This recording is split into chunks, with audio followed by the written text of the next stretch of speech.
আমরা আলোচনার মূল পর্বে চলে আসছি। ডিয়ার ভিউয়ার্স, এখানে দেখতে পাচ্ছেন একটি ড্রয়িং আছে।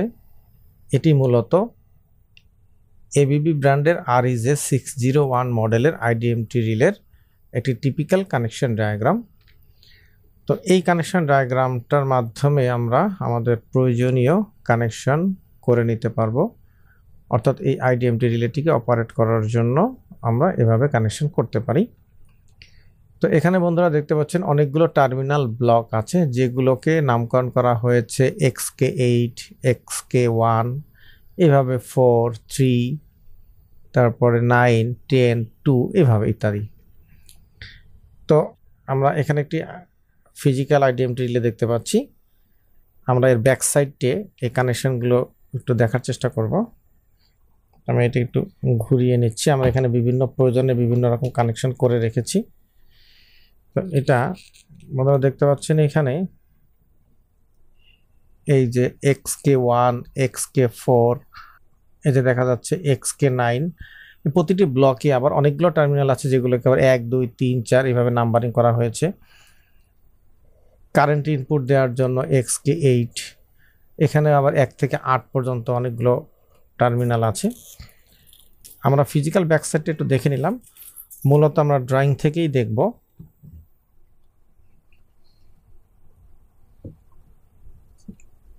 আর আমি ধরে নিচ্ছি যে আমরা সবাই সার্কিট ডায়াগ্রাম দেখে বিভিন্ন ডিভাইসের কানেকশন করতে পারি, তো সেইভাবেই আমি আলোচনাটি করছি।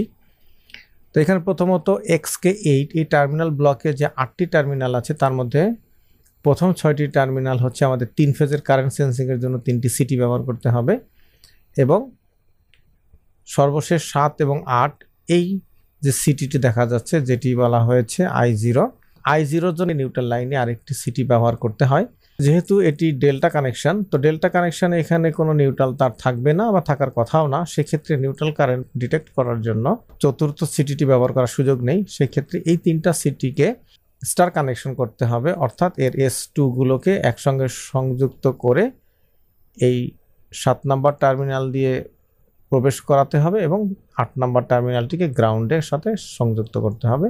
মোট কথা হলো যে এখানে যে ড্রয়িংটি দেখানো হয়েছে, আপনারা এভাবেই কানেকশনটি করবেন। আশা করছি এটি বুঝতে পেরেছেন। এরপরে হচ্ছে আমাদের পাওয়ার সাপ্লাই XK9। এখানে 1 এবং 2 নাম্বার টার্মিনালে পাওয়ার দিতে হবে। তো সেক্ষেত্রে এর স্পেসিফিকেশন অনুযায়ী আমরা দেখতে পেয়েছি যে এটাতে 24 ভোল্ট থেকে 240 ভোল্টের AC এবং DC উভয় ধরনের সরবরাহ দেওয়া যায়।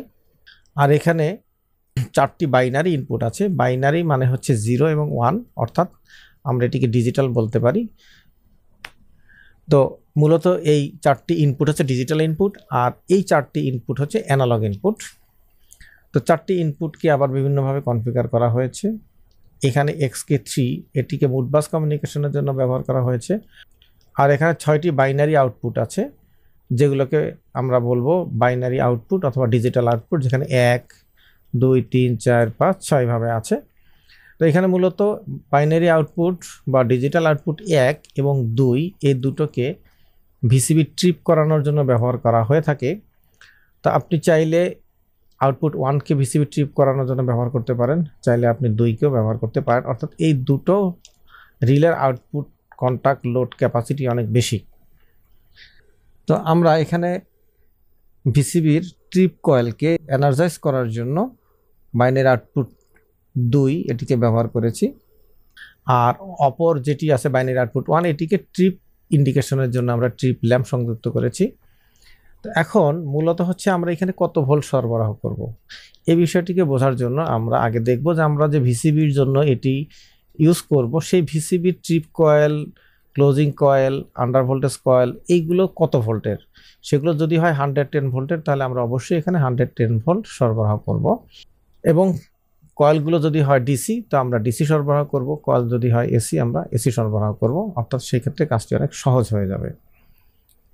তো এখানে এই যে 4টি বাইনারি ইনপুট আছে, এই বাইনারি ইনপুটগুলোকে বাই ডিফল্ট অ্যাসাইন করা থাকে।